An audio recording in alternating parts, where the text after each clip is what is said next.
সকালে আমরা এর আগে পানি জমছে এই অফিসে, পরে জমার কারণে যেমন পানি খায় সবাই গন্ধ গন্ধ আহে, পরে 8টা-9টার দিক দিয়ে ওই সময় সবাই বমি, শুধু বমি পাচ্ছে, পাতলা পায়খানা।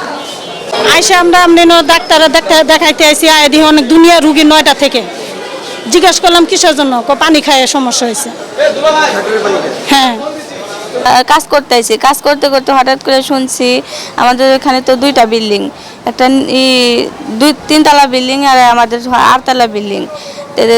3তলা বিল্ডিংয়ে সব অসুস্থ হইতেছে, সব নামাইতেছে। আমরা তো ভালোভাবে কাজ করতেছি, করতে করতে হঠাৎ করেই একজন বমি উঠকি পারলো, বমি ভাব, কিন্তু বমি হয় না। ওরে দৌড়ে নিয়ে গেল, ওরে নেওয়ার পরে আবার আমি হয়েছে ওই রকম হওয়ার পরে সবাই আস্তে আস্তে এরকম হয়েছে।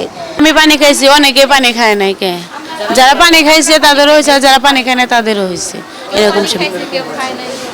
সকালবেলা এসে অফিসে কাজ করছি 1 ঘন্টা কাজ করার পর বাসায় থেকে টয়লেট 2বার করছি, অফিসে 2বার করছি, আবার 2বার বমি করছি। পানি তো খাইছি, কিন্তু বাড়ির থেকে হলো ওটা কি কোন সমস্যার থেকে হলো আমরা তো বলতে পারি না। আগের দিনের মতোই 8টা বাজে আমরা ফ্যাক্টরি চালু করি। 8টা বাজে আমরা চালু করছি।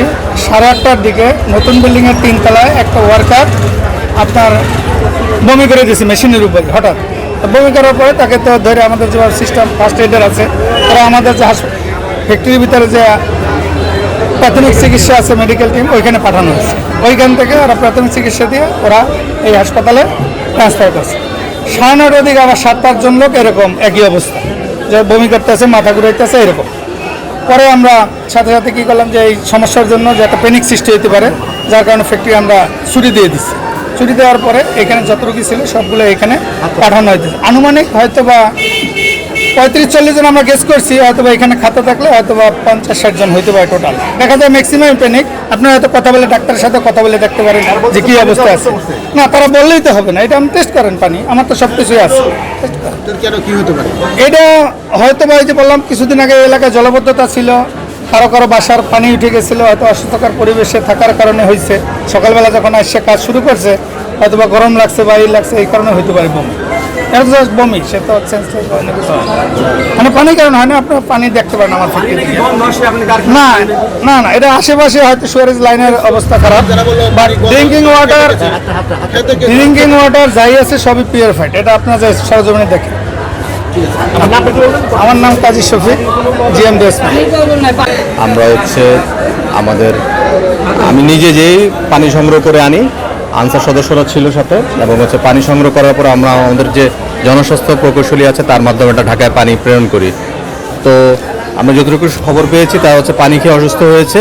এখন পানি পরীক্ষা করে আসার পর বোঝা যাবে কি আসলে পানিতে কি ছিল, তারপর আমরা প্রয়োজনীয় বিধি মোতাবেক ব্যবস্থা গ্রহণ করব কারখানা কর্তৃপক্ষের বিরুদ্ধে। প্রায় 110 জনের মতো রোগী একসাথে এসেছে।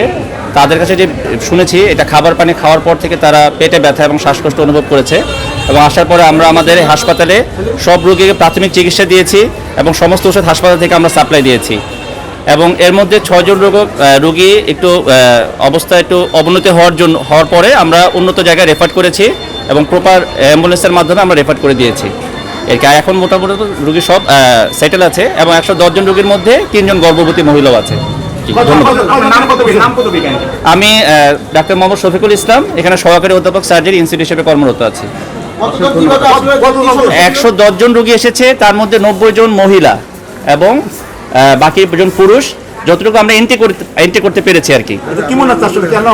এটা আমরা তাদের যে স্টেটমেন্ট শুনেছি যে খাবার পানি খাওয়ার কারণে এরকম হয়েছে আর কি, তাদের বক্তব্য অনুযায়ী আর কি। এটা হয়তো আরো পানি পরীক্ষা করলে পরবর্তীতে আমরা জানতে পারবো আর কি।